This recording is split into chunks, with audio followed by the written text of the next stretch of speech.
응급실 복도. 한 남자가 바닥에 무릎 꿇은 채 스마트폰을 움켜쥐고 있습니다. 화면 속에는 차가운 마룻바닥에 쓰러진 67세 어머니, 그리고 바로 옆 소파에 누워 드라마를 보며 과자를 먹는 아내. 아, 진짜 왜 이렇게 시끄러워? 어머니, 좀 조용히 하세요. 시어머니가 죽어가는 순간 며느리는 드라마 소리가 안 들린다고 짜증을 냈습니다. 거실 천장에 달린 CCTV. 그 렌즈는 지난 3개월간 벌어진 모든 진실을 기록하고 있었습니다. 남자는 떨리는 목소리로 중얼거립니다. 수진아, 내가 우리 엄마한테 이럴 수가. 이것은 한 가족의 파멸에 관한 이야기입니다. 그리고 CCTV가 폭로한 잔인한 진실에 관한 기록입니다. 사연이 듣기 전에 좋아요와 구독 눌러주세요. 행복이 찾아올 거예요. 2024년 8월 12일 서울 강남구 대치동 오후 7시 30분 서울의 저녁 하늘은 회색빛 스모그로 뒤덮여 있었습니다. 고층 아파트 숲 사이로 석양이 겨우 스며들었지만 그 빛마저 탁했습니다. 대치동 고층 아파트 27평형 32층 37세 민호 씨는 현관문을 열고 집에 들어섰습니다. 다녀왔어. 그의 목소리는 지쳐 있었습니다. 어깨는 축 늘어져 있었고 넥타이는 헐렁하게 풀어져 있었습니다. 구겨진 와이셔츠에는 땀 자국이 배어 있었습니다. 회사에서의 12시간, 상사의 질책, 끝없는 야근, 줄어들지 않는 업무량, 그리고 집에 돌아와서도 쉴 수 없다는 것을 민호 씨는 너무나 잘 알고 있었습니다. 현관을 들어서자마자 들려온 것은 아이들의 울음소리였습니다. 3살배기 쌍둥이 아들 민준이와 민서. 거실 바닥에는 장난감이 폭탄 맞은 것처럼 흩어져 있었고 소파 위에는 과자 부스러기가 널려 있었습니다. TV에서는 요란한 애니메이션 소리가 최대 볼륨으로 울려 퍼지고 있었습니다. 그리고 그 한가운데 34세 수진 씨가 소파에 비스듬히 누워 스마트폰을 들여다보고 있었습니다. 그녀는 민호 씨가 들어온 것도 모르는 듯 화면에서 눈을 떼지 않았습니다. 손톱에는 이번 주에 새로 받았을 법한 화려한 네일아트가 빛나고 있었습니다. 민호 씨가 조심스럽게 물었습니다. 수진아, 애들 저녁은 먹었어? 수진 씨는 눈도 마주치지 않은 채 대답했습니다. 아직. 당신이 사와. 나 오늘 하루 종일 애들 봤어. 진짜 미칠 것 같아. 민호 씨는 한숨을 삼켰습니다. 그래, 알았어. 내가 뭐 시킬게. 그는 현관에 놓인 구두를 벗으며 거실을 둘러보았습니다. 설거지통에는 그릇들이 산처럼 쌓여 있었고 싱크대에는 아침에 먹다 남은 우유병이 그대로 놓여 있었습니다. 수진이가 오늘도 아무것도 안 했구나. 민호 씨는 그 생각을 입 밖에 내지 않았습니다. 내면 싸움이 시작된다는 것을 너무나 잘 알고 있었기 때문입니다. 그는 배달 앱을 열어 피자와 치킨을 주문했습니다. 7만 원. 오늘로 이번 달 식비 예산은 이미 초과했습니다. 민호 씨가 거실 바닥에 주저앉아 장난감을 정리하기 시작했습니다. 바로 그때 수진 씨가 날카롭게 말했습니다. 민호 씨. 그녀는 이제 민호 씨를 여보라고 부르지 않았습니다. 민호 씨라는 거리감 있는 호칭. 그것은 부부 사이의 온기가 식었다는 명확한 신호였습니다. 나 진짜 물어볼 게 있는데. 수진 씨는 소파에서 몸을 일으켰습니다. 그녀의 얼굴에는 불만이 가득했습니다. 우리 언제쯤 이 아파트에서 나가? 내 친구 지은이는 작년에 명품 아파트로 이사 갔어. 50평형. 은혜는 지난달에 해외여행 다녀왔어. 몰디브. 근데 나는 뭐야? 27평형 전세. 그것도 대출 끼고. 민호 씨, 당신 회사 다닌 지 몇 년째야? 10년 넘었잖아. 근데 왜 아직도 대리야? 왜 승진을 못해? 민호 씨는 입술을 깨물었습니다. 수진아, 지금 회사 상황이 안 좋아서 상황이 안 좋으면 이직을 하든가. 수진 씨의 목소리가 높아졌습니다. 내가 이러려고 당신이랑 결혼한 거 아니거든? 나도 대학 나왔어. 나도 원하면 일할 수 있어. 근데 애들 때문에 집에 박혀 있잖아. 내 청춘이 다 가는 거 알아? 민호 씨는 아무 말도 하지 못했습니다. 그는 고개를 숙인 채 장난감을 계속 주었습니다. 수진 씨는 다시 소파에 몸을 던졌습니다. 진짜 답답해 죽겠네. 침묵이 흘렀습니다. 민준이가 다가와 민호 씨의 다리를 잡았습니다. 아빠 배고파? 민호 씨는 아들을 안아 올렸습니다. 아이의 볼에는 말라붙은 눈물 자국이 있었습니다. 이 아이는 오늘 얼마나 울었을까? 민호 씨의 가슴이 먹먹했습니다. 8월 15일 목요일 저녁, 민호 씨는 회사에서 돌아와 또다시 전쟁터 같은 집을 마주했습니다. 이번에는 상황이 더 심각했습니다. 수진 씨는 안방 문을 걸어 잠그고 나오지 않고 있었고, 쌍둥이들은 기저귀도 갈지 않은 채 거실에서 울고 있었습니다. 민호 씨가 안방 문을 두드렸습니다. 수진아, 무슨 일 있어? 문 좀 열어줘. 대답이 없었습니다. 수진아, 나 좀 내버려둬. 수진 씨의 목소리가 문 너머로 들려왔습니다. 그 목소리는 날카롭고 격양되어 있었습니다. 나 진짜 한계야. 한계. 애들이 하루 종일 울어대고 밥도 안 먹고 싸우고 나 미쳐버릴 것 같아. 나한테 육아 우울증 온 것 같아. 병원 가야 돼. 민호 씨는 문 앞에서 멈춰 섰습니다. 육아 우울증. 그 단어는 민호 씨를 얼어붙게 만들었습니다. 그는 수진 씨를 탓할 수 없었습니다. 육아가 얼마나 힘든지 그도 알고 있었습니다. 하지만 동시에 어딘가 석연치 않은 느낌도 들었습니다. 수진이는 정말 하루 종일 애들을 본 걸까? 아니면 민호 씨는 그 의심을 떨쳐냈습니다. 아내를 의심하는 것은 옳지 않다고 생각했습니다. 그는 일단 아이들을 챙겼습니다. 기저귀를 갈고 우유를 먹이고 재웠습니다. 밤 11시가 되어서야 수진 씨가 방에서 나왔습니다. 그녀의 얼굴은 창백했고 눈은 충혈되어 있었습니다. 하지만 민호 씨는 눈치챘습니다. 그녀의 손에는 스마트폰이 들려 있었고 화면에는 유튜브가 켜져 있었습니다. 하루 종일 방에서 영상을 본 거야? 민호 씨는 그 질문을 삼켰습니다. 수진 씨가 소파에 앉으며 말했습니다. 민호 씨, 우리 진지하게 얘기 좀 해야겠어. 나 더 이상 혼자서는 못 키우겠어. 수진 씨의 목소리는 단호했습니다. 당신이 선택해. 첫 번째, 당신 어머니를 모셔와. 두 번째, 내가 일을 나가고 우리는 시터를 쓴다. 시터터 비용? 월 500만 원. 민호 씨는 숨이 막혔습니다. 500만 원? 그게 말이 돼? 말이 되든 안 되든 그게 현실이야. 수진 씨는 차갑게 말했습니다. 요즘 프리미엄 시터가 그 정도야. 영어되고 육아 전문가고 밤에도 대기하는 시터. 민호 씨는 고개를 저었습니다. 수진아, 그건 우리 형편에. 그럼 어머니를 모셔와. 수진 씨가 잘라 말했습니다. 선택은 당신이 해. 오늘 밤까지. 나는 내일부터 무조건 편하게 살 거야. 그녀는 일어서서 안방으로 들어갔습니다. 그리고 문을 쾅 닫았습니다. 민호 씨는 거실 소파에 주저앉았습니다. 어머니를 모셔온다? 그는 고향에 계신 어머니를 떠올렸습니다. 전라남도 보성, 작은 시골 마을, 홀로 계신 어머니 박 여사, 67세, 무릎도 안 좋으시고 허리도 안 좋으신 어머니, 어머니를 이 서울로 모셔온다고?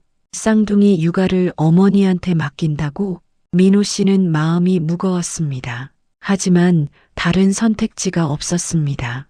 그는 떨리는 손으로 휴대폰을 집어들었습니다. 8월 16일 금요일 오후 2시. 여보세요? 엄마. 민호야. 아들. 전화기 너머로 어머니의 밝은 목소리가 들려왔습니다. 박 여사는 밭에서 일하다가 전화를 받았습니다. 그녀의 목소리에는 흙냄새와 햇살이 묻어 있었습니다. 엄마, 지금 괜찮아? 통화할 수 있어? 그럼, 엄마 언제나 괜찮지. 무슨 일이야?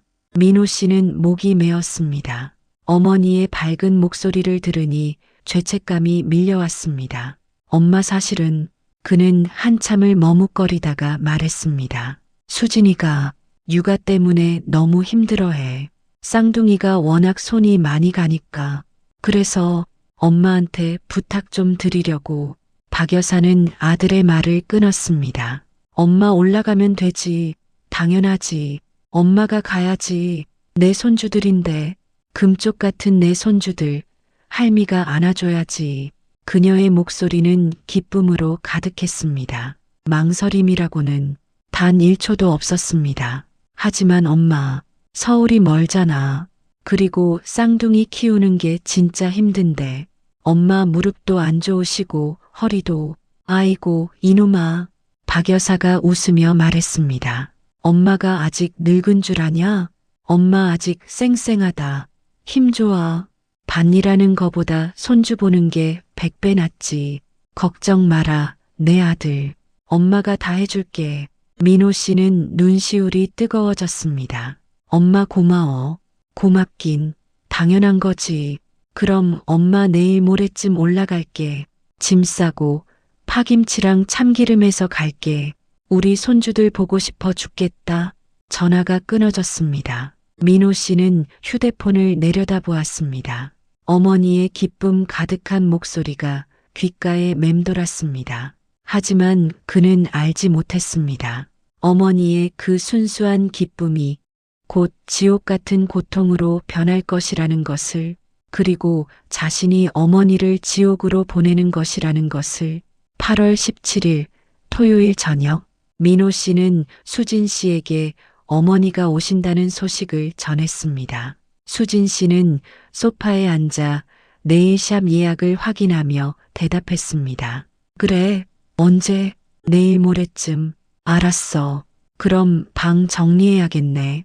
그녀의 반응은 지나치게 무덤덤했습니다. 마치 가구를 하나 들여놓는 것처럼. 민호 씨가 조심스럽게 말했습니다. 수진아, 엄마한테 잘해줘야 돼. 엄마가 우리 도와주러 오시는 거잖아.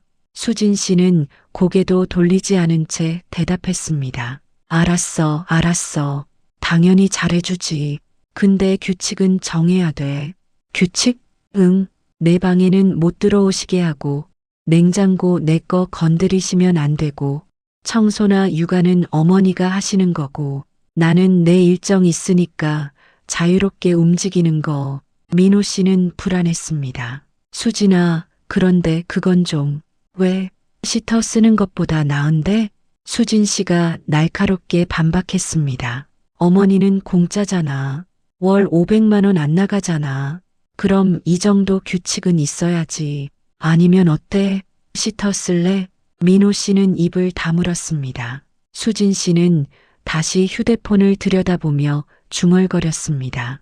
그리고 CCTV 하나 달아야겠다. CCTV? 민호 씨가 깜짝 놀라 물었습니다. 왜 CCTV를? 어머니 안전 때문에. 수진 씨는 태연하게 대답했습니다. 혹시 치매 오실 수도 있잖아. 67세면 위험한 나이야. 그리고 애들이 다칠 수도 있고. 요즘 다들 홈캠 달아. 당연한 거야. 민호 씨는 뭔가 찝찝했습니다. 그런데 그건 어머니한테 말씀드려야 하는 거 아니야? 왜? 수진 씨가 눈을 깜빡이며 민호 씨를 쳐다보았습니다. 어머니 안전을 위한 건데 왜 허락을 받아? 그리고 어차피 어머니는 그런 거 잘 모르셔. 그냥 화재 감지기라고 하면 돼. 민호 씨만 입 다물면 되는 거야. 민호 씨는 가슴이 답답했습니다. 하지만 그는 고개를 끄덕였습니다. 알았어. 그 순간 민호 씨는 자신이 평생 후회할 선택을 한 것이었습니다. 어머니를 감시하는 덫에 동의한 것, 그리고 그 덫 앞에서 침묵하기로 한 것. 8월 18일 일요일 오후 수진 씨는 인터넷으로 홈캠을 주문했습니다. 수진 씨는 박스를 뜯으며 만족스러운 미소를 지었습니다. 이제 완벽하게 관리할 수 있겠네. 그녀는 거실 천장 구석, 가장 전체가 잘 보이는 위치를 골랐습니다. 의자를 가져와 올라서서 CCTV를 천장에 부착했습니다. 작은 검은 렌즈, 그 렌즈는 거실 전체를 내려다보았습니다. 소파, 식탁, 주방, 현관까지 모든 것이 그 렌즈의 시야 안에 들어왔습니다. 수진 씨는 스마트폰 앱을 실행했습니다. 화면에는 거실이 선명하게 나타났습니다. 완벽해. 그녀는 혼잣말을 했습니다. 이제 어머니가 뭘 하는지 다 볼 수 있어. 일 잘하는지, 애들 잘 보는지, 내가 없을 때 뭘 하는지 다 기록되는 거지. 그녀의 눈빛에는 차가운 계산이 어려 있었습니다. 민호 씨가 퇴근해서 돌아왔을 때 CCTV는 이미 설치되어 있었습니다. 수진아, 벌써 달았어? 응, 빠른 게 좋잖아. 수진 씨는 태연하게 대답했습니다. 민호 씨는 천장에 그 작은 검은 렌즈를 올려다보았습니다. 렌즈 중앙에는 작은 빨간 불빛이 깜빡이고 있었습니다. 민호 씨는 불편한 느낌을 떨쳐버릴 수 없었습니다. 이게 정말 어머니를 위한 걸까? 아니면, 하지만 그는 그 의심을 묻어버렸습니다. 설마 수진이가 나쁜 의도로 달았을 리 없어. 어머니 안전을 위한 거겠지. 그는 스스로를 안심시켰습니다. 하지만 그 안심은 끔찍한 착각이었습니다. 8월 19일 월요일 오전 10시 KTX 용산역 기차에서 내린 박 여사는 큰 보따리를 양손에 들고 플랫폼을 걸어 나왔습니다. 67세 어머니의 얼굴에는 땀이 송골송골 맺혀 있었습니다. 그녀는 새벽 5시에 보성에서 출발했습니다. 기차를 2번 갈아타고 4시간 반을 달려왔습니다. 보따리 안에는 고향에서 가져온 것들이 가득했습니다. 직접 담근 파김치, 참기름, 멸치, 고춧가루, 된장, 그리고 손주들을 위해 손수 뜬 털실 조끼. 박 여사는 보따리를 들고 개찰구를 빠져나왔습니다. 거기에는 민호 씨가 서 있었습니다. 엄마, 아이고, 내 아들. 박 여사는 보따리를 내려놓고 아들을 꼭 껴안았습니다. 민호 씨는 어머니의 품에서 시골 흙냄새와 햇살 냄새를 맡았습니다. 그리고 눈물이 날 것 같았습니다. 엄마, 고생하셨어요. 고생이 무슨, 내 손주 보러 오는데. 박 여사는 환하게 웃었습니다. 민준이랑 민서 어디 있어? 보고 싶어. 집에 있어요. 가요, 엄마. 민호 씨는 어머니의 무거운 보따리를 받아들었습니다. 보따리는 예상보다 훨씬 무거웠습니다. 엄마가 이걸 들고 오셨다고? 그는 가슴이 먹먹했습니다.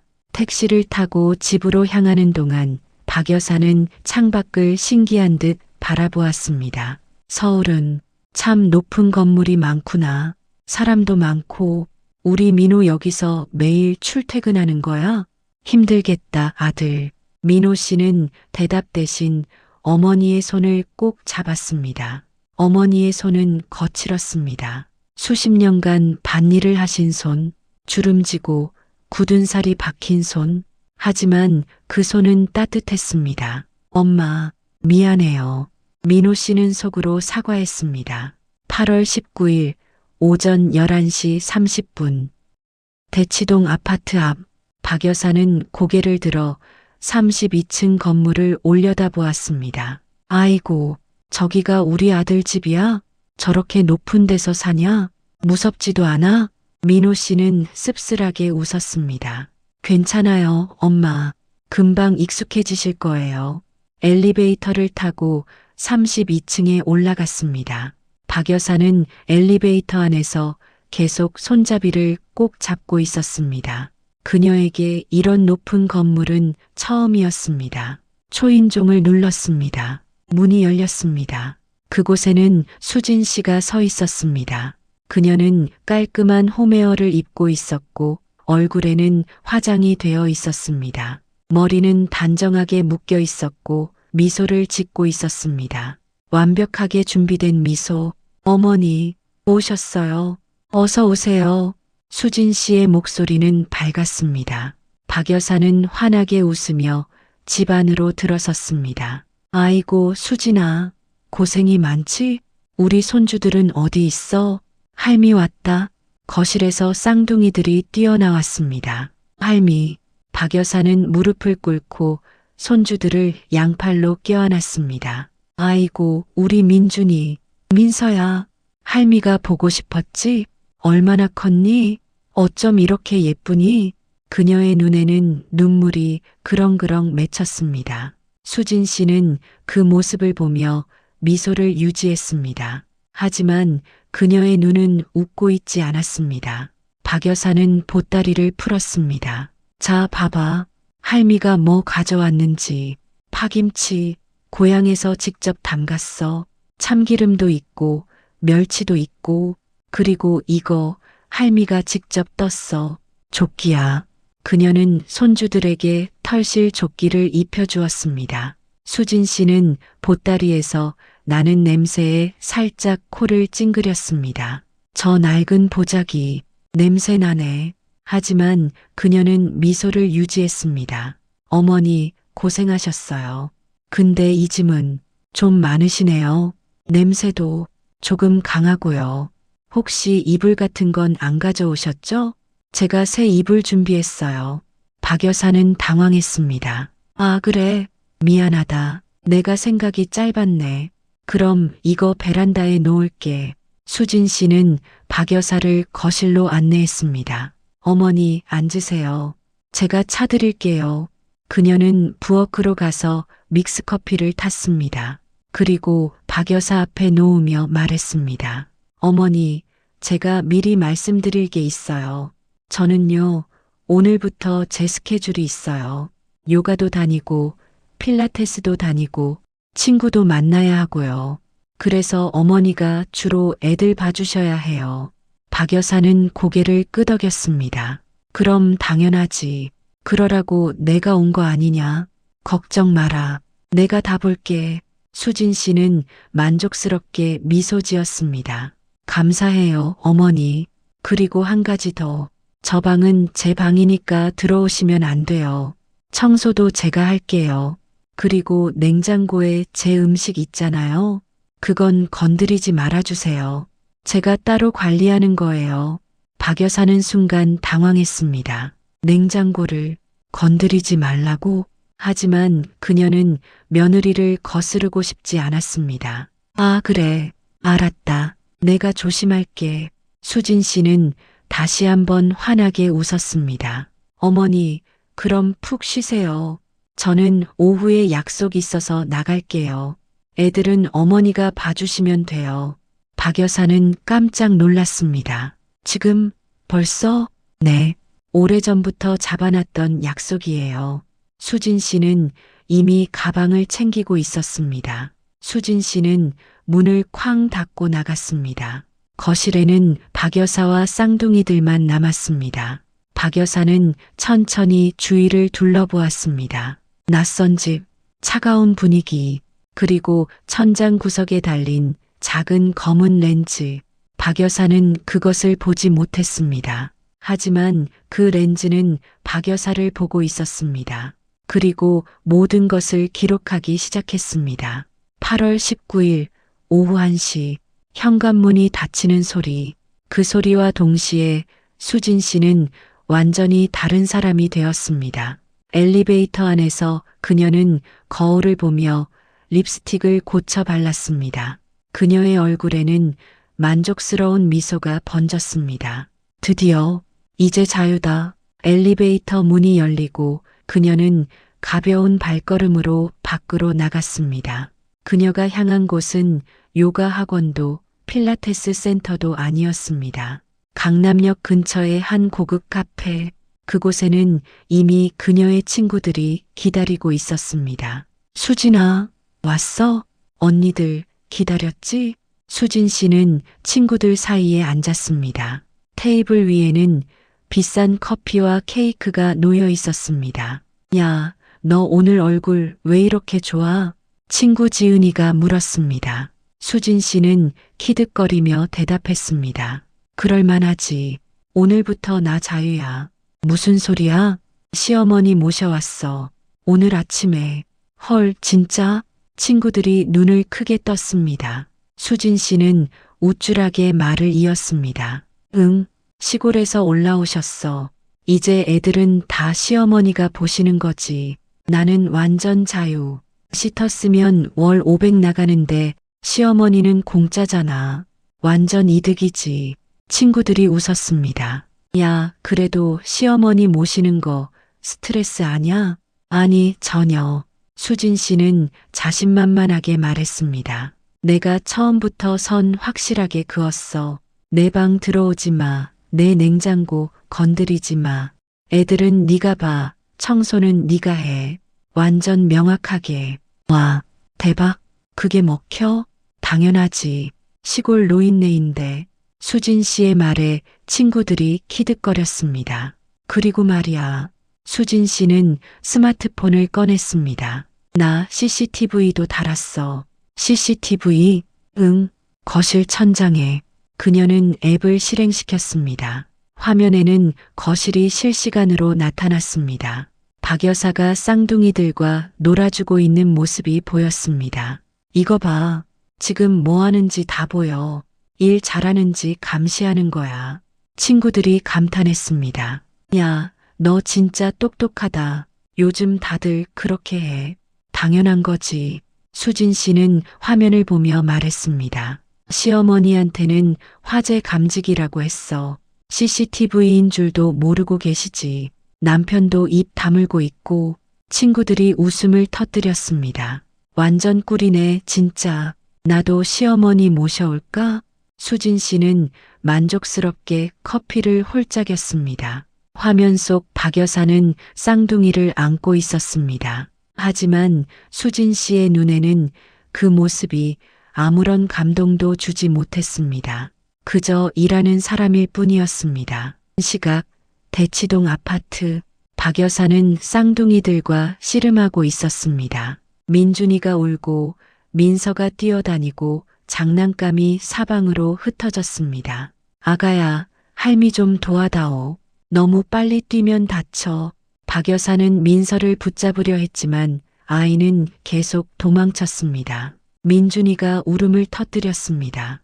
박 여사는 황급히 민준이를 안아 올렸습니다. 아이고, 왜 우니? 배고파? 그녀는 부엌으로 가서 냉장고를 열었습니다. 냉장고 안에는 음식이 가득했습니다. 수입 치즈, 유기농 요거트, 비싼 과일들.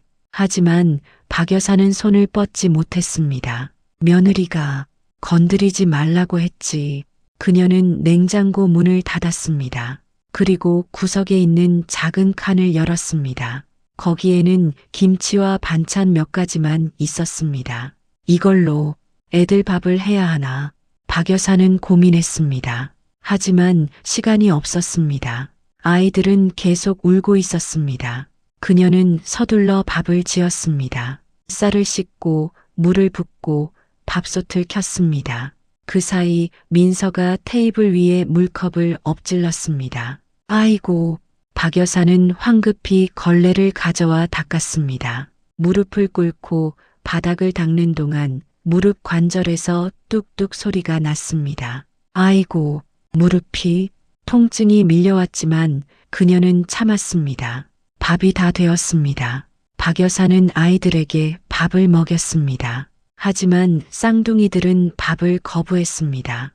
아이들은 숟가락을 던졌습니다. 박 여사는 당황했습니다. 애들이 왜 안 먹지? 내가 뭘 잘못했나? 그녀는 다시 밥을 떠서 아이들에게 넣어주려 했습니다. 하지만 민준이가 숟가락을 쳐냈고 밥이 바닥에 떨어졌습니다. 박 여사는 한숨을 쉬었습니다. 시골에서는 애들이 이렇게 안 먹지 않았는데 도시 애들은 다르구나. 결국 그녀는 아이들에게 우유와 과자를 주었습니다. 그리고 자신은 식사를 건너뛰었습니다. 나는 나중에 먹으면 되지. 오후 2시 쌍둥이들이 낮잠을 자기 시작했습니다. 박 여사는 겨우 한숨 돌렸습니다. 그녀는 소파에 앉아 숨을 고르려 했습니다. 하지만 거실은 여전히 난장판이었습니다. 장난감, 흘린 음식, 젖은 바닥, 청소를 해야겠지. 박 여사는 다시 일어났습니다. 그녀는 걸레와 빗자루를 들고 청소를 시작했습니다. 바닥을 쓸고 닦고 장난감을 정리했습니다. 30분이 지나고 1시간이 지났습니다. 그녀의 등은 땀으로 흠뻑 젖었습니다. 허리는 점점 더 아파왔습니다. 아이고, 허리야. 그녀는 허리를 짚고 잠시 멈췄습니다. 숨이 가빠왔습니다. 가슴이 답답했습니다. 이상하네. 숨이 잘 안 쉬어져. 박 여사는 그 증상을 무시했습니다. 나이 먹으니 그런가 보다. 조금만 쉬면 괜찮아질 거야. 하지만 그것은 심장에서 보내는 경고였습니다. 오후 3시 30분, 쌍둥이들이 잠에서 깼습니다. 그리고 다시 전쟁이 시작되었습니다. 할미, 놀아줘. 할미, 밖에 나가고 싶어. 박 여사는 아이들을 데리고 아파트 놀이터로 나갔습니다. 8월의 햇살은 뜨거웠습니다. 박 여사는 그늘에 앉아 아이들을 지켜보았습니다. 땀이 줄줄 흘렀습니다. 목이 말랐습니다. 물을 가져올 걸. 하지만 다시 집에 올라갈 힘이 없었습니다. 그녀는 그저 그늘에 앉아 아이들을 바라보았습니다. 우리 손주들 참 예쁘다. 내가 힘들어도 이 아이들을 위해서라면 참을 수 있어. 오후 5시 집으로 돌아왔습니다. 박 여사는 저녁 준비를 시작했습니다. 하지만 냉장고에는 써도 되는 재료가 거의 없었습니다. 그녀는 자신이 가져온 파김치와 멸치로 찌개를 끓였습니다. 단순하지만 정성스러운 저녁. 오후 6시 30분. 민호 씨가 퇴근해서 돌아왔습니다. 엄마 다녀왔어요. 아이고, 우리 아들 고생했다. 박 여사는 환하게 웃으며 아들을 맞이했습니다. 민호 씨는 어머니를 보고 깜짝 놀랐습니다. 어머니의 얼굴에는 땀이 마르지 않았고 옷은 젖어 있었습니다. 눈 밑에는 그늘이 져 있었습니다. 엄마, 괜찮으세요? 괜찮고 말고 손주들이랑 놀아주느라 좀 땀 흘렸지. 박 여사는 애써 웃었습니다. 애들은 잘 놀았어요? 그럼 우리 손주들 천사야, 천사. 민호 씨는 안도했습니다. 다행이다. 엄마가 잘 적응하시는 것 같아. 그는 전혀 몰랐습니다. 어머니가 얼마나 힘든 하루를 보냈는지, 얼마나 많이 참고 견뎠는지. 오후 7시 수진 씨가 돌아왔습니다. 현관문이 열리기 전 그녀는 잠시 멈춰 섰습니다. 그리고 얼굴 표정을 바꿨습니다. 밝고 지친 표정으로 문이 열렸습니다. 다녀왔어요. 수진 씨의 목소리는 피곤함으로 가득했습니다. 아이고, 힘들어 죽겠네. 요가가 왜 이렇게 힘들어요? 그녀는 소파에 털썩 주저앉았습니다. 박 여사가 다가왔습니다. 얘야, 밥 먹을래? 아니요, 저 밖에서 먹었어요. 수진 씨는 손을 저었습니다. 어머니는 드셨어요? 아직? 그럼 드세요. 전방에 들어갈게요. 애들 좀 조용히 시켜주세요. 제가 좀 쉬어야 해요. 수진 씨는 안방으로 들어가 문을 닫았습니다. 박 여사는 부엌으로 갔습니다. 저녁상에는 자신이 끓인 찌개와 밥이 놓여 있었습니다. 민호 씨는 회사에서 야근 중이었습니다. 박 여사는 혼자 밥을 먹었습니다. 찬밥에 찌개를 말아서 부엌 구석에서 혹시나 며느리가 나올까봐 소리를 내지 않으려고 조심하며 밥을 삼킬 때마다 목이 메었습니다. 나는 여기서 뭐 하는 걸까? 손님도 아니고 식구도 아니고 나는 뭐지? 하지만 그녀는 그 생각을 떨쳐냈습니다. 아니야. 내가 아들을 돕는 거야. 이게 엄마의 역할이야. 참아야지. 참으면 돼. 밤 10시. 박 여사는 작은 방에 누웠습니다. 온몸이 쑤셨습니다. 무릎, 허리, 어깨, 모든 관절이 비명을 지르는 것 같았습니다. 하지만 잠이 오지 않았습니다. 낯선 천장, 낯선 소리들, 그리고 가슴속 깊은 곳의 불안함. 내가 잘할 수 있을까? 며느리가 나를 싫어하는 것 같은데 내가 짐이 되는 건 아닐까? 박 여사는 눈을 감았습니다. 8월 20일 화요일 오전 8시 민호 씨가 출근 준비를 했습니다. 엄마 다녀올게요. 그래, 조심해서 다녀와라. 박 여사는 현관까지 따라 나와 아들을 배웅했습니다. 문이 닫혔습니다. 찰칵 그 소리와 동시에 안방 문이 열렸습니다. 수진 씨가 나왔습니다. 그녀의 얼굴은 완전히 달라져 있었습니다. 어제까지의 밝은 미소는 사라지고 차가운 무표정만 남아 있었습니다. 어머니, 오늘부터 규칙 설명할게요. 수진 씨는 냉장고를 가리켰습니다. 이 냉장고 윗칸은 제 거예요. 절대 건드리지 마세요. 아래칸만 쓰세요.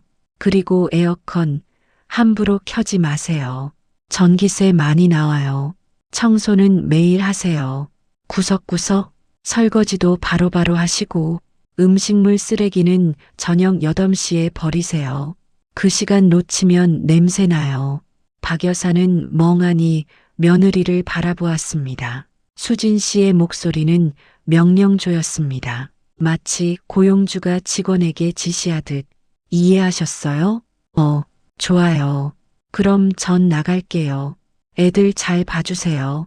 수진 씨는 가방을 들고 현관으로 향했습니다. 그리고 그녀는 문 앞에서 돌아서며 덧붙였습니다. 남편한테는 비밀이에요. 제가 밖에 나간다는 거 남편은 제가 집에서 애들 보는 줄 알고 있거든요. 어머니만 아시면 돼요. 박 여사는 당황했습니다. 하지만 어머니가 말씀하시면 저랑 어머니 사이가 나빠져요. 그럼 어머니도 불편하시잖아요. 수진 씨는 차갑게 웃었습니다. 그냥 우리끼리 비밀로 해요. 문이 쾅 닫혔습니다. 거실에는 박 여사와 쌍둥이들만 남았습니다. 박 여사는 그 자리에 멍하니 서 있었습니다. 이게 맞는 걸까? 며느리가 나를. 하지만 그녀는 고개를 저었습니다. 아니야. 며느리도 힘든 거야. 육아가 얼마나 힘든데 내가 이해해줘야지. 그녀는 스스로를 다독였습니다. 하지만 가슴 한구석이 차갑게 식어가는 것을 느꼈습니다. 오전 10시 박 여사의 전쟁이 시작되었습니다. 쌍둥이들은 쉬지 않고 울고 뛰고 싸웠습니다. 할미, 주스 줘. 할미, 이거 해줘. 박 여사는 쉴 틈 없이 아이들을 쫓아다녔습니다. 기저귀를 갈고 옷을 갈아입히고 장난감을 치우고 한 아이를 돌보는 동안 다른 아이가 사고를 쳤습니다. 오전 11시 민서가 소파에서 뛰어내리려 했습니다. 아가야, 안 돼. 박 여사는 황급히 달려가 민서를 붙잡았습니다. 그 순간 무릎에서 뚝 하는 소리가 났습니다. 극심한 통증이 무릎을 관통했습니다. 박 여사는 그 자리에 주저앉을 뻔했습니다. 하지만 그녀는 이를 악물고 버텼습니다. 아프면 안 돼. 참아야 해. 점심시간. 박 여사는 냉장고를 열었습니다. 윗칸에는 수진 씨의 음식들이 가득했습니다. 신선한 샐러드, 수입 과일, 고급 요거트. 하지만 박 여사는 손을 뻗지 못했습니다. 아래칸에는 김치와 계란 몇 개만 있었습니다. 이걸로 뭘 해먹지. 그녀는 계란을 꺼내 프라이를 했습니다. 그리고 밥에 얹어 아이들에게 주었습니다. 하지만 아이들은 또 거부했습니다. 싫어. 이거 맛없어. 결국 아이들에게는 우유와 과자를 주었습니다.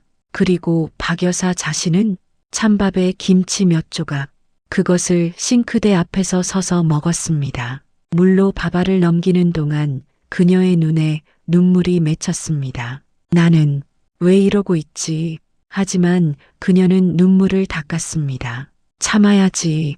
참으면 돼. 오후 2시 쌍둥이들이 낮잠을 잤습니다. 박 여사는 겨우 소파에 앉았습니다. 온몸이 무너지는 것 같았습니다. 가슴이 답답했습니다. 숨이 가빠왔습니다. 왼쪽 어깨가 저리기 시작했습니다. 이상하다. 이 느낌. 하지만 그녀는 그저 피곤한 것이라고 생각했습니다. 조금만 쉬면 괜찮아질 거야. 그녀는 눈을 감았습니다. 하지만 10분도 쉬지 못했습니다. 아이들이 깨어났습니다. 그리고 다시 전쟁이 시작되었습니다. 오후 6시 민호 씨가 퇴근했습니다. 엄마 다녀왔어요. 아이고 우리 아들. 박 여사는 환하게 웃으며 아들을 맞이했습니다. 민호 씨는 어머니를 보고 또 놀랐습니다. 어머니의 얼굴색이 어제보다 더 나빠 보였습니다. 엄마 괜찮으세요? 많이 힘드시죠? 아니야. 괜찮아. 박 여사는 손을 흔들었습니다. 손주들이랑 노는 게 무슨 일이야. 엄마는 행복해. 민호 씨는 안심했습니다. 하지만 그는 몰랐습니다. 어머니의 그 미소 뒤에 숨겨진 고통을, 어머니가 하루 종일 얼마나 힘들었는지를. 오후 7시 수진 씨가 돌아왔습니다. 또다시 피곤한 표정을 지으며 아이고 오늘 운동 너무 힘들었어요. 어머니 고생 많으셨죠? 아니다. 괜찮다. 박 여사는 애써 웃었습니다. 수진 씨는 안방으로 들어가며 말했습니다. 어머니, 저녁 설거지 부탁드려요. 저 좀 쉬어야겠어요. 문이 닫혔습니다. 박 여사는 부엌으로 갔습니다. 설거지통에는 그릇들이 쌓여 있었습니다. 그녀는 묵묵히 설거지를 시작했습니다. 설거지를 끝내고 바닥을 닦고 쓰레기를 정리했습니다. 밤 10시가 되어서야 모든 일이 끝났습니다. 박 여사는 방에 들어가 누웠습니다. 온몸이 부서지는 것 같았습니다. 가슴이 계속 답답했습니다. 이상하다. 자꾸 숨이 가빠. 하지만 그녀는 견뎠습니다. 내일은 조금 나아지겠지. 그녀는 눈을 감았습니다. 하지만 잠은 쉽게 오지 않았습니다. 8월 21일 수요일 오후 2시 박 여사의 휴대폰이 울렸습니다. 수진 씨였습니다. 어머님, 왜 그러니? 오늘 제가 친구들 집으로 초대했어요. 4명 올 거예요. 박 여사는 당황했습니다. 갑자기 오늘? 네, 깜빡했어요. 미안해요. 수진 씨의 목소리는 전혀 미안하지 않았습니다. 브런치 모임이에요. 어머님이 커피랑 간식 좀 준비해 주세요. 그리고 꼭 그 흰색 앞치마 있잖아요. 옷장에 새로 산 거, 그거 입고 계세요. 시골에서 가져오신 옷은 입지 마시고요. 박 여사는 가슴이 철렁했습니다. 나를 친구들한테 보여주려는 건가? 며느라, 그런데 어머님 부탁드려요. 제 친구들 앞에서 잘 좀 해주세요. 웃는 얼굴로요. 전화가 끊어졌습니다. 박 여사는 한참을 멍하니 서 있었습니다. 내가 구경거리가 되는 건가? 하지만 그녀는 고개를 저었습니다. 아니야. 며느리가 그럴 리 없어. 내가 예민한 거야. 오후 3시 초인종이 울렸습니다. 수진 씨와 친구 3명이 들어왔습니다. 그들은 명품 가방을 들고 화려한 옷을 입고 있었습니다. 어서 오세요. 박 여사는 흰색 앞치마를 입고 현관에서 그들을 맞이했습니다. 수진 씨가 친구들에게 소개했습니다. 우리 시어머님이세요. 안녕하세요. 친구들이 인사했습니다. 하지만 그들의 눈빛에는 호기심과 품평하는 시선이 섞여 있었습니다. 박 여사는 부엌으로 가서 커피를 탔습니다. 그리고 과일을 깎았습니다. 떨리는 손으로. 거실에서는 친구들의 웃음소리가 들렸습니다. 박 여사는 쟁반에 커피와 과일을 담아 나갔습니다. 여기 있습니다. 감사합니다. 친구들이 받아들었습니다. 박 여사는 부엌으로 물러났습니다. 하지만 그들의 대화는 또렷하게 들렸습니다. 수진아, 시어머니 진짜 순하시다. 친구 지은이가 말했습니다. 그치? 완전 말 잘 들으셔. 수진 씨가 대답했습니다. 그 앞치마 좀 봐. 완전 촌스러운데? 다른 친구 은혜가 킬킬거렸습니다. 그니까 시골에서 오셔서 그런가 봐. 근데 애들은 잘 봐주시는 거야? 응, 완전 잘 봐주셔. 내가 아무것도 안 해도 돼. 와, 대박. 완전 공짜 시터네. 맞아. 그래서 내가 요즘 완전 자유야.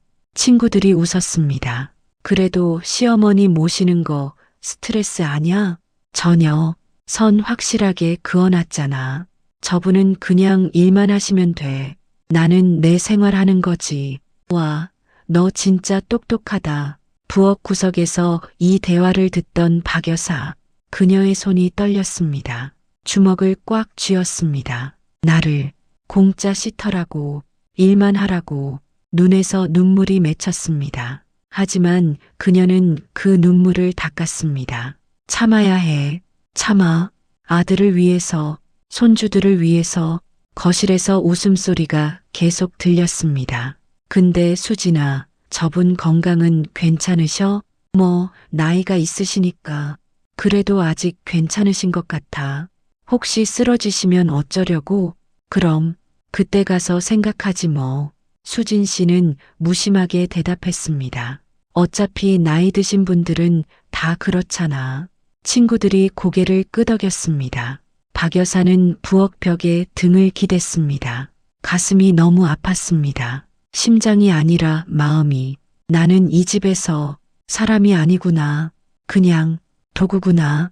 오후 5시 친구들이 돌아갔습니다. 거실은 난장판이었습니다. 커피 얼룩, 과자 부스러기, 냅킨들.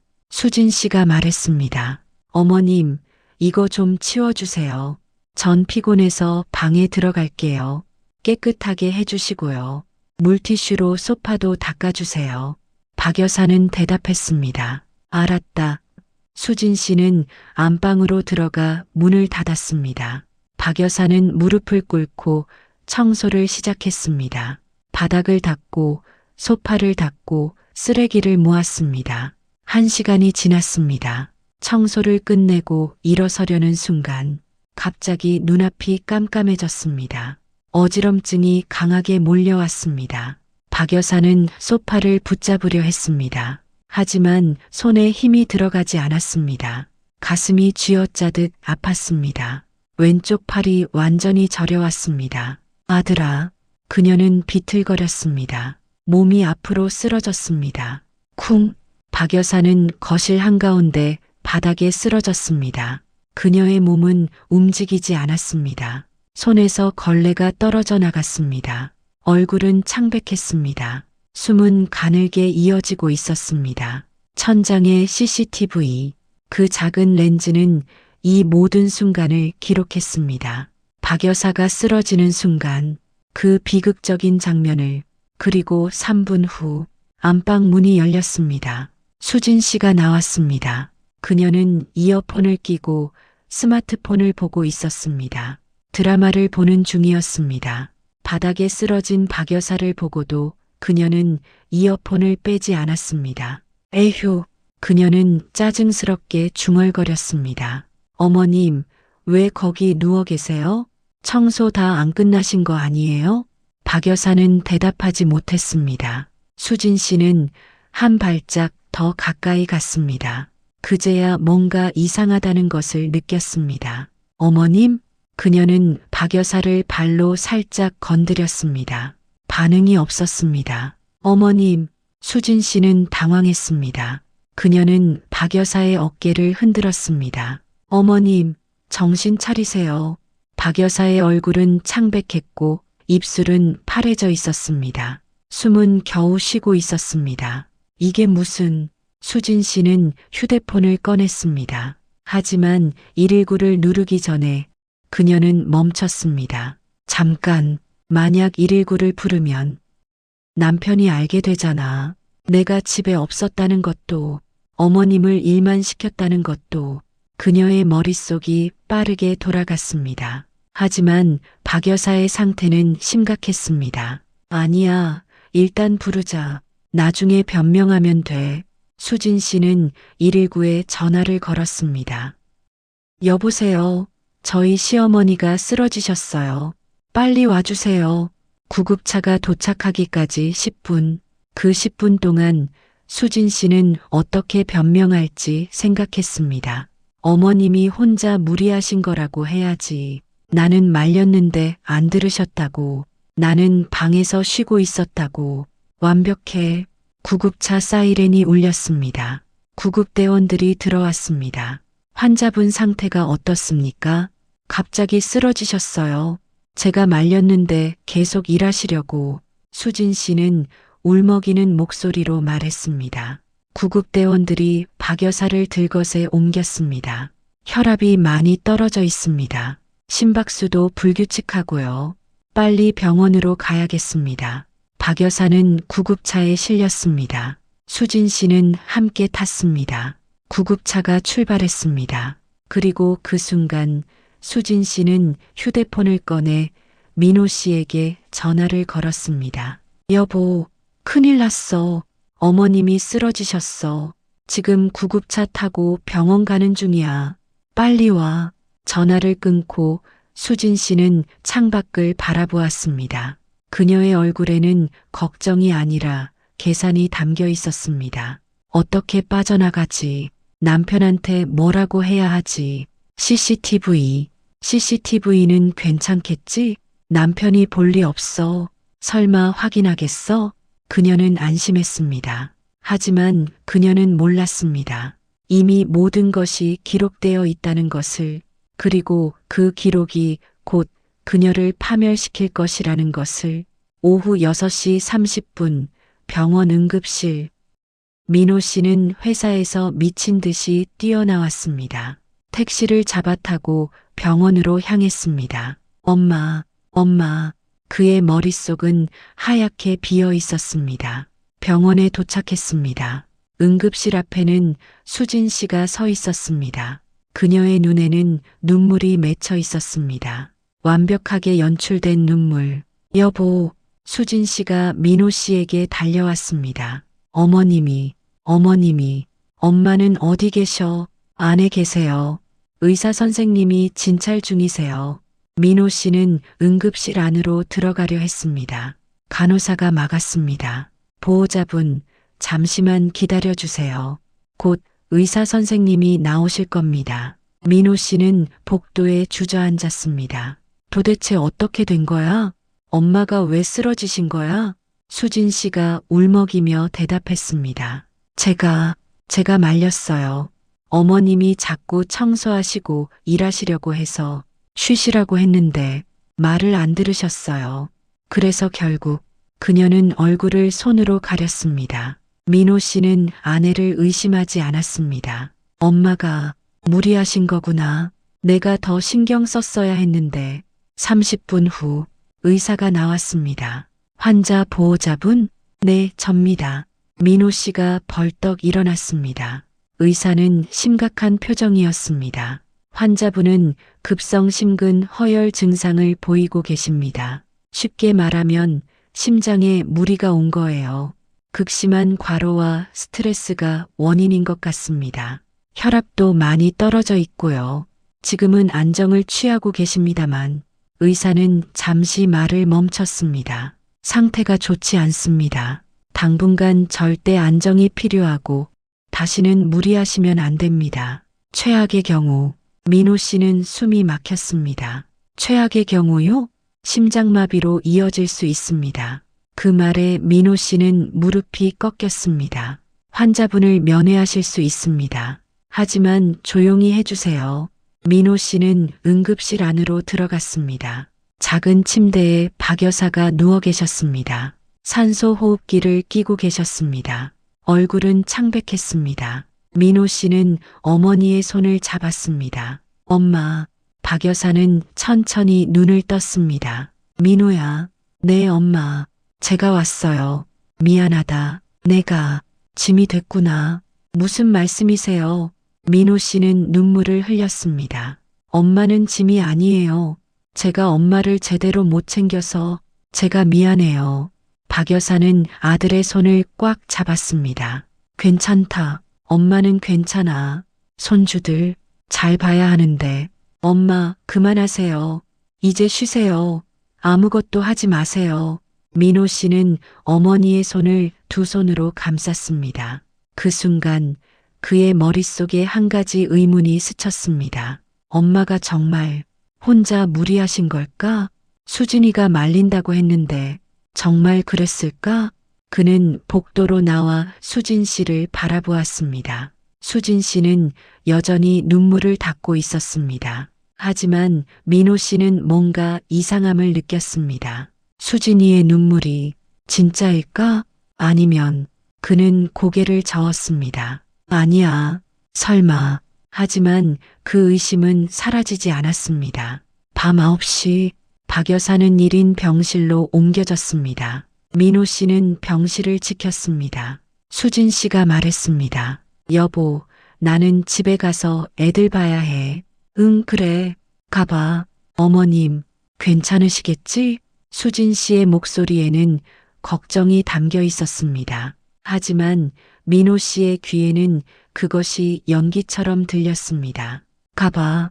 수진 씨는 병실을 나갔습니다. 민호 씨는 어머니의 침대 옆에 앉았습니다. 그리고 생각했습니다. 나는 진실을 알아야 해. 정말로 무슨 일이 있었는지 그는 결심했습니다. 집에 가서 CCTV를 확인해 봐야겠어. 8월 28일 밤 11시. 민호 씨는 병실 의자에 앉아 잠든 어머니를 바라보았습니다. 박 여사의 얼굴은 여전히 창백했습니다. 산소호흡기에서 나오는 규칙적인 소리만이 병실을 채웠습니다. 민호 씨는 어머니의 손을 바라보았습니다. 주름지고 굳은 살이 박힌 손, 그 손이 지난 일주일 동안 무엇을 했는지, 얼마나 힘들었는지, 나는 정말 아무것도 몰랐던 걸까? 그의 머릿속에는 계속 의문이 맴돌았습니다. 수진 씨가 말했던 것들, 어머님이 말을 안 들으셨어요. 쉬시라고 했는데 자꾸 일하시려고 하셔서 하지만 뭔가 이상했습니다. 어머니는 그런 분이 아니었습니다. 시골에서도 늘 자신의 몸을 챙기시던 분, 무리하지 않으시던 분, 왜 갑자기 서울에 와서는 무리를 하셨을까? 정말 혼자서? 민호 씨는 주머니에서 휴대폰을 꺼냈습니다. 그리고 CCTV 앱을 실행했습니다. 화면에는 현재 거실이 나타났습니다. 어둡고 조용한 거실. 수진 씨는 안방에서 자고 있을 것입니다. 민호 씨는 녹화 기록 메뉴를 눌렀습니다. 날짜별로 저장된 영상들이 나타났습니다. 8월 19일부터 8월 28일까지 그는 손가락을 멈췄습니다. 이걸 봐야 할까? 수진이를 의심하는 건가? 아내를 믿어야 하는 거 아닌가? 하지만 그의 손가락은 이미 움직이고 있었습니다. 8월 20일 오전 8시 30분 재생 버튼을 눌렀습니다. 화면이 켜졌습니다. 거실이 나타났습니다. 민호 씨 자신이 출근하는 모습이 보였습니다. 박 여사가 현관까지 배웅하는 모습, 문이 닫혔습니다. 그리고 10초 후 안방 문이 열렸습니다. 수진 씨가 나왔습니다. 그녀의 얼굴은 완전히 달라져 있었습니다. 밝은 미소는 사라지고 차가운 무표정만 남아 있었습니다. 민호 씨는 화면을 응시했습니다. 수진 씨가 박 여사에게 말하는 모습이 보였습니다. 어머님, 오늘부터 규칙 설명할게요. 민호 씨의 심장이 빠르게 뛰기 시작했습니다. 규칙? 화면 속 수진 씨는 냉장고를 가리켰습니다. 이 냉장고, 위칸은 제 거예요. 청소는 매일 하세요. 구석구석. 민호 씨는 숨이 막혔습니다. 이게 무슨 소리야? 그는 영상을 빨리 감기했습니다. 수진 씨가 가방을 들고 나가는 모습, 그리고 혼자 남겨진 박 여사와 쌍둥이들. 민호 씨는 영상을 계속 봤습니다. 오전 10시.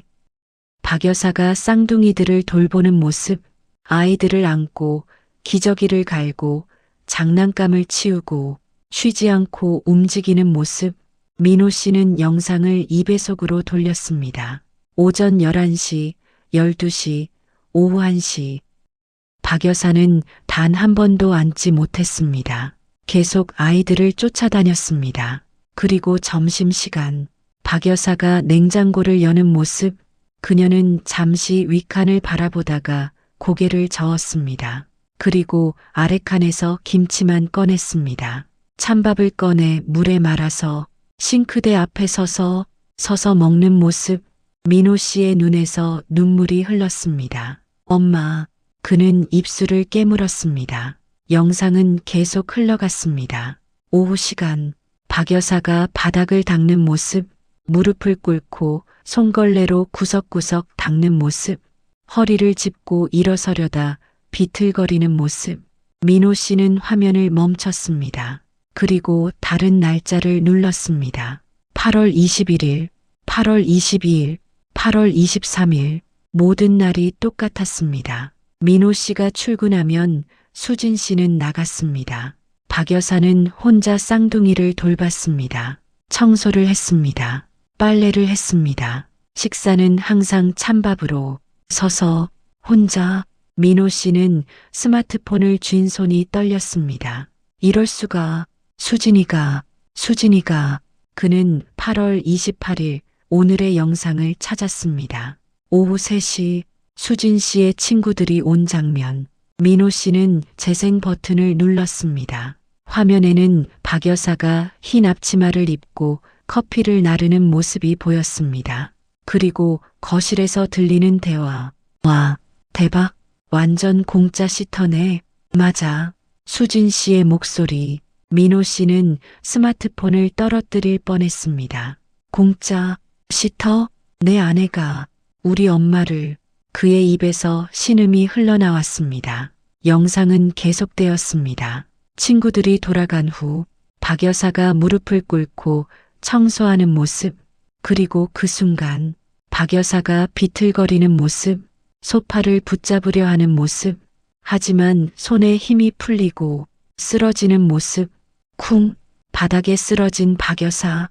민호 씨는 비명을 참았습니다. 화면 속에서 3분 후 수진 씨가 방에서 나왔습니다. 이어폰을 끼고 스마트폰을 보면서 에휴, 어머님, 왜 거기 누워 계세요?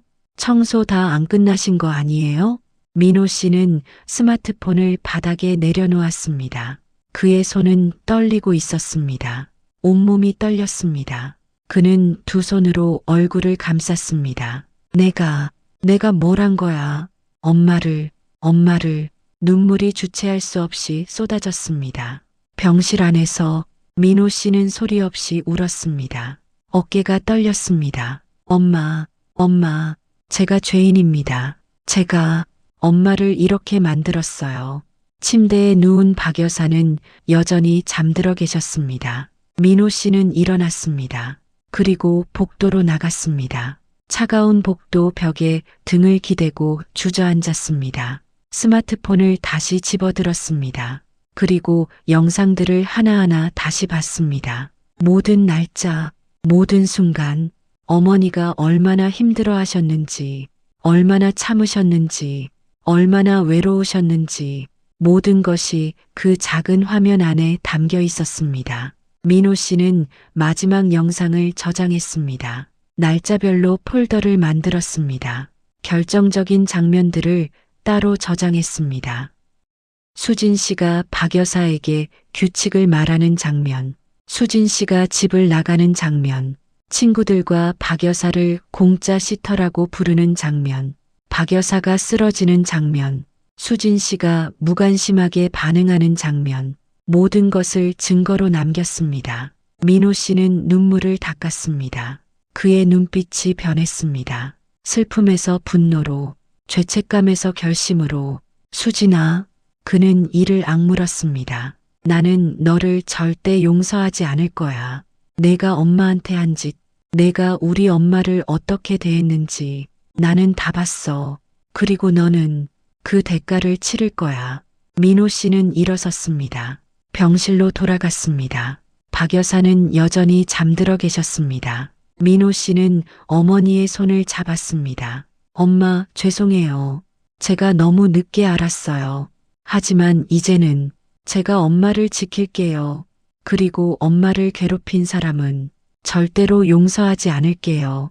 그는 어머니의 손에 입을 맞췄습니다. 그리고 조용히 다짐했습니다. 나는 모든 것을 바로잡을 거야.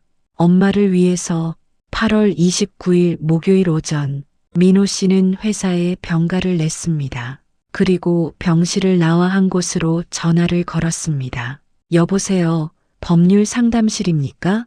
네, 상담을 받고 싶습니다. 가정폭력과 학대에 관한 30분간의 통화.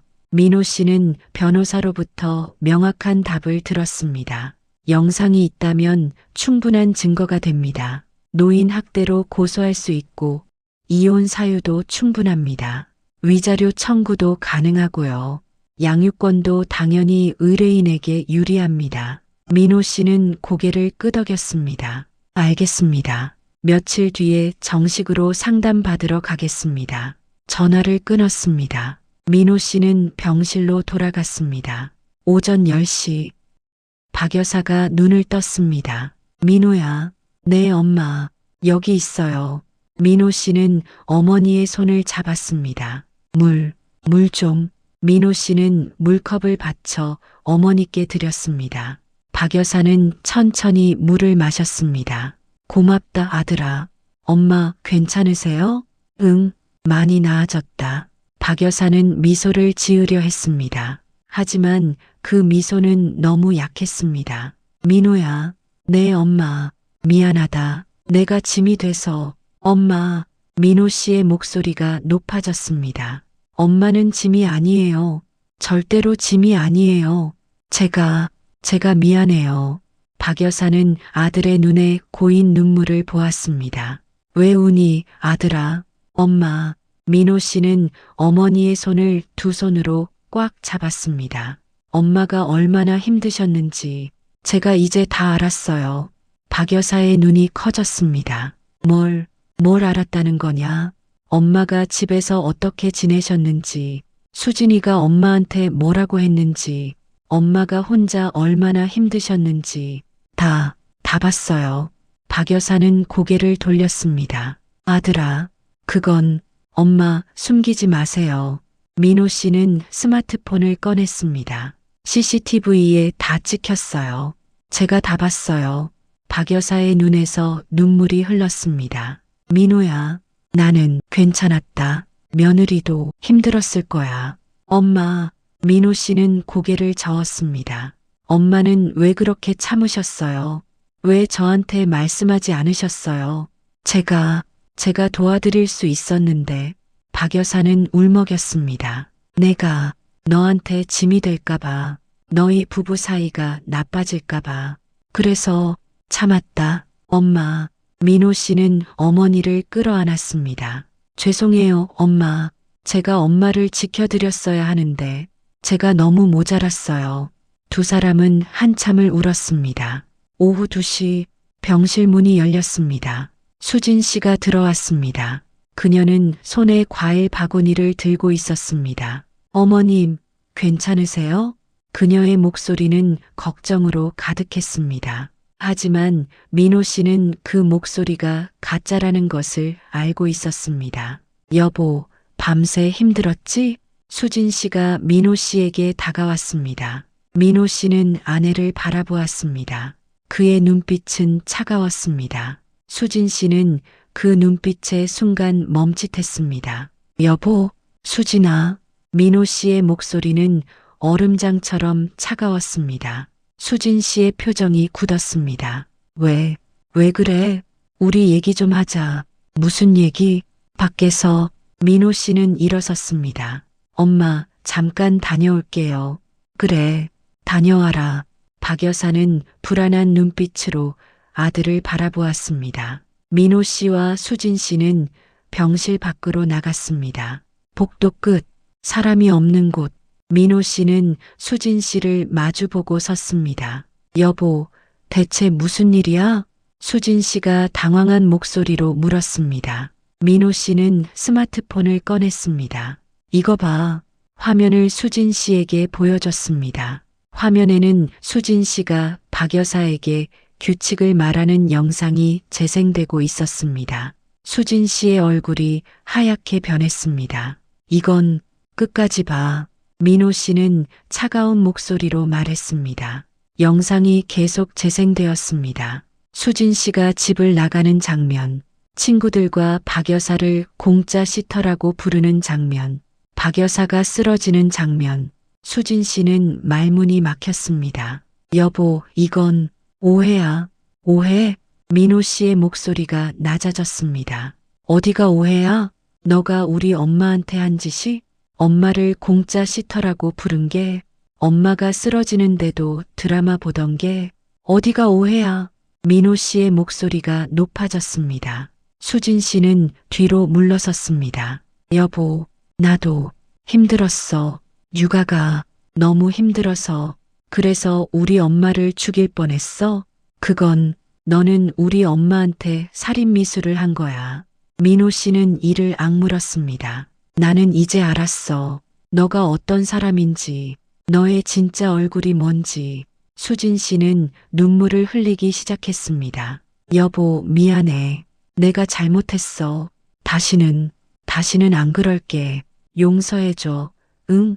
하지만 민호 씨는 고개를 저었습니다. 늦었어. 나는 너를 용서할 수 없어. 우리 이혼하자.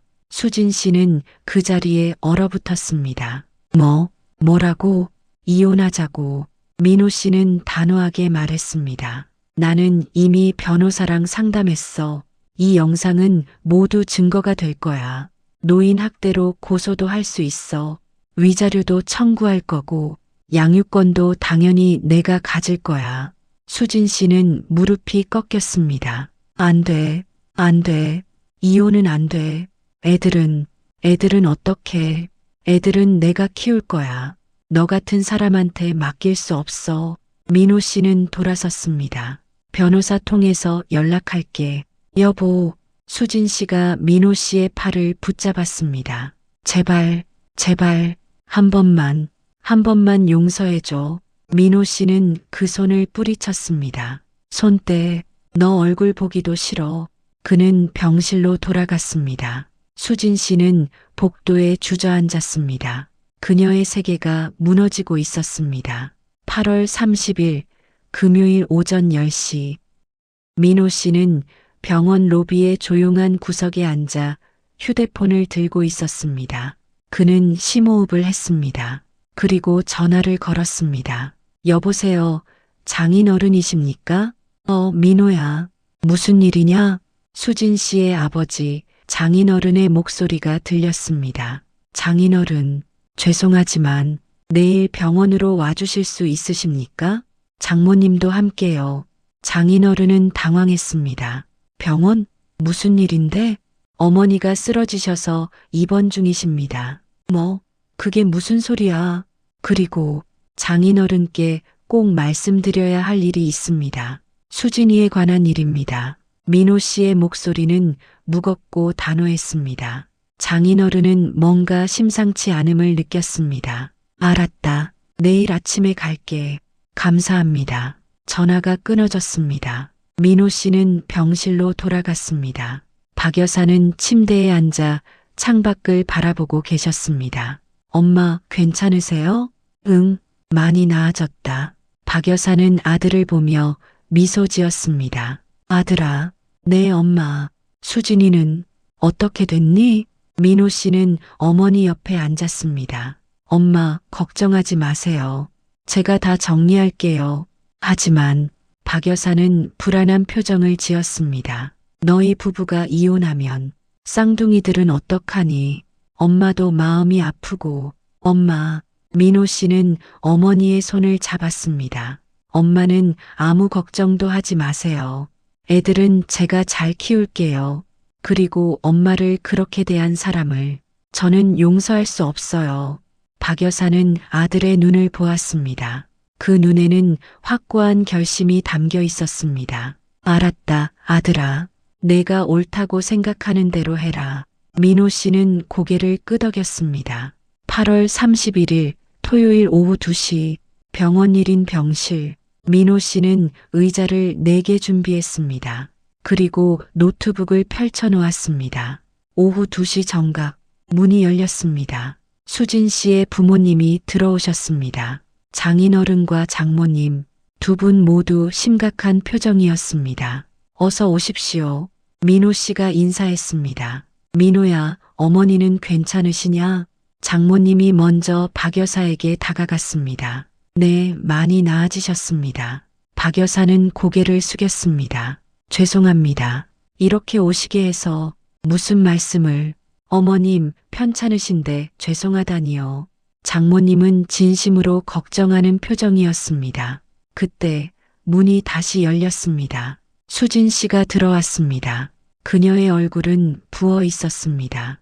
밤새 울었다는 것을 알 수 있었습니다. 엄마, 아빠, 수진아. 장인어른이 딸을 불렀습니다. 여기 앉아라. 네 사람이 병실에 모였습니다. 침대에는 박 여사, 의자에는 민호 씨, 수진 씨, 그리고 수진 씨의 부모님. 침묵이 흘렀습니다. 장인어른이 입을 열었습니다. 민호야, 대체 무슨 일이냐? 전화로는 자세히 말 안 하고 민호 씨는 노트북을 열었습니다. 장인어른, 장모님, 죄송하지만 제가 오늘 두 분께 보여드릴 것은 매우 충격적인 내용입니다. 하지만 반드시 보셔야 합니다. 장인어른과 장모님은 서로를 바라보았습니다. 수진 씨는 고개를 숙였습니다. 그녀의 손이 떨리고 있었습니다. 민호 씨는 노트북 화면을 두 분께 보여드렸습니다. 이것은 저희 집 거실에 설치된 CCTV 영상입니다. 수진이가 직접 설치한 거예요. 지난 8월 19일부터 28일까지 약 10일간의 기록입니다. 민호 씨는 재생 버튼을 눌렀습니다. 화면이 켜졌습니다. 8월 20일 오전 8시 30분 민호 씨가 출근하는 장면, 그리고 수진 씨가 방에서 나와 박 여사에게 규칙을 말하는 장면. 이 냉장고, 위칸은 제 거예요. 절대 건드리지 마세요. 에어컨 함부로 켜지 마세요. 청소는 매일 하세요. 구석구석 장모님의 손이 입을 막았습니다. 이게 무슨. 영상은 계속되었습니다. 수진 씨가 가방을 들고 나가는 장면, 혼자 남겨진 박 여사가 쌍둥이들을 돌보는 장면, 점심시간 박 여사가 찬밥을 물에 말아서서 먹는 장면, 장인어른의 얼굴이 굳어졌습니다. 민호 씨는 다른 날짜로 넘어갔습니다. 8월 28일 오후 3시 수진 씨의 친구들이 온 장면, 그들의 대화가 또렷하게 들렸습니다. 완전 공짜 시터네. 맞아. 그래서 내가 요즘 완전 자유야. 저분은 그냥 일만 하시면 돼. 장모님이 비명을 질렀습니다. 안 돼. 이럴 수가. 장인어른은 주먹을 불끈 쥐었습니다. 그의 얼굴은 분노로 일그러졌습니다. 민호 씨는 마지막 영상을 재생했습니다. 박 여사가 청소를 하다 쓰러지는 장면, 그리고 3분 후 수진 씨가 이어폰을 끼고 나와서 무심하게 반응하는 장면. 에휴, 어머님, 왜 거기 누워 계세요? 장모님은 얼굴을 손으로 감싸고 울기 시작했습니다. 안 돼, 우리 딸이. 장인어른은 자리에서 벌떡 일어났습니다. 그는 딸을 향해 다가갔습니다. 이수진, 그의 목소리는 천둥처럼 울렸습니다. 내가 어떻게 사람의 탈을 쓰고 시어머님을 이렇게 대할 수가 있어. 수진 씨는 바닥에 무릎을 꿇었습니다. 아빠, 미안해. 내가 미쳤었어. 제발, 미안하다고. 장인어른의 손이 떨렸습니다. 너는 인간이 아니야. 내가 내 딸이라는 게 부끄럽다. 장모님도 딸에게 다가갔습니다. 수진아, 엄마가 너를 어떻게 키웠니? 어떻게 이럴 수가 있니? 장모님은 박 여사에게 다가가 무릎을 꿇었습니다. 사돈어른, 죄송합니다. 제가 딸을 잘못 키웠습니다. 용서해 주십시오. 장모님은 박 여사의 손을 잡고 울었습니다. 박 여사는 고개를 저었습니다. 아니에요. 일어나세요. 제가 괜찮습니다. 하지만 장모님은 계속 울었습니다. 민호 씨가 입을 열었습니다. 장인어른, 장모님, 저는 이미 결정했습니다. 수진이와 이혼하겠습니다. 수진 씨가 소리쳤습니다. 안 돼. 여보, 제발. 한 번만 기회를 줘. 내가 정말 잘못했어. 병원도 갈게. 치료받을게. 육아 우울증이었어. 나도 아팠어. 민호 씨는 고개를 저었습니다. 아니야. 너는 아픈 게 아니었어. 너는 그냥 나쁜 사람이었어. 엄마를 공짜 시터라고 부르고 친구들 앞에서 조롱하고 쓰러지는데도 드라마나 보고 그게 우울증이야? 그건 그냥 악이야. 수진 씨는 말문이 막혔습니다. 민호 씨는 장인어른을 향해 말했습니다. 저는 이미 변호사를 선임했습니다. 이 영상은 모두 법정 증거로 제출될 겁니다. 노인 학대로 고소할 수도 있지만 그건 어머니께서 원치 않으셔서 보류했습니다. 대신 이혼과 위자료 청구는 반드시 진행하겠습니다. 그리고 양육권은 제가 가지겠습니다. 수진 씨가 바닥을 쳤습니다. 안 돼. 애들은 안 돼. 내 애들이야. 내가 낳은 애들이라고. 재산은 다 포기할게. 돈도 안 받을게. 제발 애들만은. 민호 씨는 차갑게 말했습니다. 너는 엄마한테 한 것처럼 애들한테도 할 거야. 애들이 내 맘에 안 들면 똑같이 대할 거라고. 나는 그걸 못 봐. 장인어른이 민호 씨에게 고개를 숙였습니다. 민호야, 내가 대신 사과한다. 우리 딸이 정말 큰 죄를 지었다. 내 결정을 존중하겠다. 양육권도 위자료도 내가 원하는 대로 하거라. 우리는 항의하지 않겠다. 수진 씨는 아버지를 쳐다보았습니다. 아빠, 아빠도 날 버리는 거야. 장인어른은 딸을 외면했습니다. 나는 너를 딸로 인정할 수 없다. 내가 저지른 일은 용서받을 수 없는 일이야. 수진 씨는 그 자리에 무너졌습니다. 그녀는 계속 울었지만 아무도 그녀를 위로하지 않았습니다. 민호 씨는 어머니에게 다가갔습니다. 엄마, 이제 괜찮으세요? 박 여사는 아들의 손을 잡았습니다. 고맙다, 아들아. 엄마를 지켜줘서 당연한 거예요, 엄마. 제가 진작 그랬어야 했어요. 민호 씨는 어머니를 꼭 안았습니다. 장모님이 다시 한번 박 여사에게 절했습니다. 어머님, 정말 죄송합니다. 괜찮습니다. 박 여사는 장모님을 일으켜 세웠습니다. 장모님도 힘드시겠어요. 딸 일로. 장모님은 눈물을 닦았습니다. 저희가 딸을 잘못 키웠습니다. 병실에는 긴 침묵이 흘렀습니다. 수진 씨만이 바닥에 주저앉아 울고 있었습니다. 하지만 그 누구도 그녀에게 손을 내밀지 않았습니다. 9월 15일 2주 후 이혼 조정이 끝났습니다. 민호 씨와 수진 씨는 법원에서 만났습니다. 수진 씨는 초췌한 모습이었습니다. 머리는 헝클어져 있었고 얼굴은 수척했습니다. 조정 결과는 명확했습니다. 양육권 민호 씨, 위자료 5천만 원 수진 씨가 민호 씨에게 지불, 재산 분할 수진 씨 포기, 면접 교섭권 월 1회, 민호 씨 동의하에 수진 씨는 모든 서류에 서명했습니다. 떨리는 손으로 여보, 그녀가 마지막으로 민호 씨를 불렀습니다. 정말 기회는 없는 거야? 민호 씨는 고개를 저었습니다. 없어. 나는 너를 용서할 수 없어. 우리 엄마한테 한 짓을 평생 잊지 못할 거야. 수진 씨는 고개를 떨어뜨렸습니다. 알았어. 두 사람은 법원을 나왔습니다. 각자의 길로, 다시는 만나지 않을 길로. 9월 20일 민호 씨는 새 아파트로 이사했습니다. 작지만 따뜻한 곳, 3개의 방이 있는 아파트. 하나는 민호 씨의 방, 하나는 박 여사의 방, 하나는 쌍둥이들의 방. 박 여사는 병원에서 퇴원한 후 아들과 함께 살기로 했습니다. 엄마, 여기가 엄마 방이에요. 민호 씨가 방문을 열었습니다. 방 안에는 새 침대, 새 옷장, 그리고 편안한 의자가 놓여 있었습니다. 아이고, 이렇게까지 해줘서. 박 여사는 눈시울을 붉혔습니다.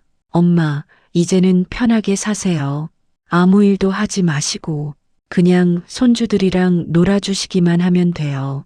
청소, 빨래, 요리는 제가 할게요. 박 여사는 아들을 꼭 안았습니다. 고맙다, 내 아들. 거실에서는 쌍둥이들이 뛰어놀고 있었습니다. 할미, 우리 방 봐.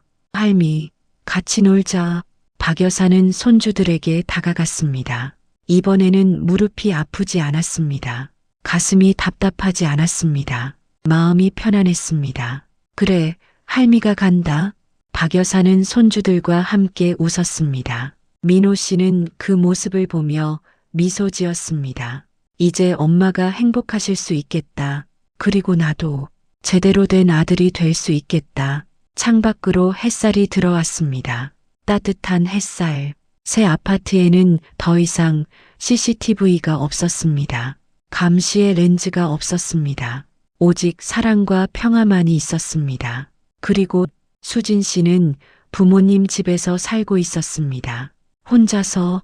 친구들은 모두 떠났습니다. 소문이 퍼진 후 아무도 그녀와 연락하지 않았습니다. 월 1회 그녀는 아이들을 만났습니다. 하지만 아이들은 그녀를 낯설어 했습니다. 엄마, 왜 우리랑 안 살아? 민서가 물었습니다. 수진 씨는 대답할 수 없었습니다. 엄마가 잘못해서. 엄마는 할미한테 나빴어? 민준이가 물었습니다. 수진 씨는 고개를 숙였습니다. 응, 엄마가 나빴어. 그럼 할미한테 사과해야지. 선생님이 그랬어. 잘못하면 사과해야 한대. 수진 씨는 눈물을 흘렸습니다. 그래, 엄마가 사과해야 해. 하지만 할미가 용서 안 해주실 거야. 1시간의 면회 시간이 끝났습니다. 민호 씨가 아이들을 데리러 왔습니다. 엄마 안녕, 안녕. 아이들은 떠났습니다. 수진 씨는 혼자 남았습니다. 텅 빈 카페에서 그녀는 스마트폰을 꺼냈습니다. 그리고 1년 전의 사진들을 보았습니다. 행복해 보이는 가족 사진들. 하지만 그것은 모두 거짓이었습니다. 나는 왜 그랬을까? 왜 어머님을 그렇게 대했을까? 내가 조금만 참았다면, 조금만 친절했다면, 지금도 가족이 함께 있을 수 있었을 텐데. 하지만 후회는 너무 늦었습니다. 시간은 되돌릴 수 없었습니다. 그녀가 저지른 일은 지워지지 않았습니다. CCTV는 모든 것을 기록했습니다. 그리고 그 기록은 그녀의 인생을 파괴했습니다. 이 이야기는 한 가족의 비극이자 교훈입니다. 우리는 가족이라는 이름으로 너무 많은 희생을 강요합니다. 특히 어머니에게, 시어머니에게. 우리는 그들의 사랑을 당연하게 여깁니다. 그들의 고통을 외면합니다. 하지만 기억해야 합니다. 어머니의 희생은 사랑이지 의무가 아닙니다. 시어머니는 무급 노동자가 아닙니다. 그들은 존중받아야 할 가족입니다. 이 이야기 속 수진 씨는 그것을 몰랐습니다. 아니, 알면서도 무시했습니다. 그 결과는 처참했습니다. 가족의 파괴, 자식과의 이별, 평생의 후회. 하지만 이 이야기에는 희망도 있습니다. 민호 씨는 비록 늦었지만 진실을 알았습니다. 그리고 옳은 선택을 했습니다. 어머니를 지켰습니다. 그 결과 진짜 가족을 되찾았습니다. CCTV는 거짓말을 하지 않습니다. 그 작은 렌즈는 모든 진실을 담습니다. 좋은 것도 나쁜 것도. 수진 씨는 감시하기 위해 CCTV를 설치했습니다. 하지만 결국 그 CCTV는 그녀 자신의 악행을 폭로했습니다. 이것이 정의입니다. 이것이 인과응보입니다. 여러분께 묻습니다. 여러분은 가족을 어떻게 대하고 있습니까? 부모님께 효도하고 계십니까? 시부모님을 존중하고 계십니까? 배우자의 부모님을 가족으로 받아들이고 계십니까? 만약 그렇지 않다면 지금이라도 바꾸십시오. 너무 늦기 전에, 후회하기 전에. 가족은 당연한 것이 아닙니다. 가족은 지켜야 할 소중한 것입니다. 그리고 사랑은 강요가 아닌 존중에서 시작됩니다. 이 이야기가 여러분께 교훈이 되기를 바랍니다. 그리고 모든 어머니들께, 모든 시어머니들께 당신들은 존중받아야 마땅합니다. 당신들의 희생은 결코 당연한 것이 아닙니다. 오늘 이야기도 끝까지 들어주신 여러분 정말 감사해요. 좋아요와 구독 부탁드릴게요. 우리 모두 서로에게 상처 주지 말고 건강하게 오래오래 살았으면 좋겠어요. 고맙습니다. 다음 이야기에서 꼭 다시 만나요.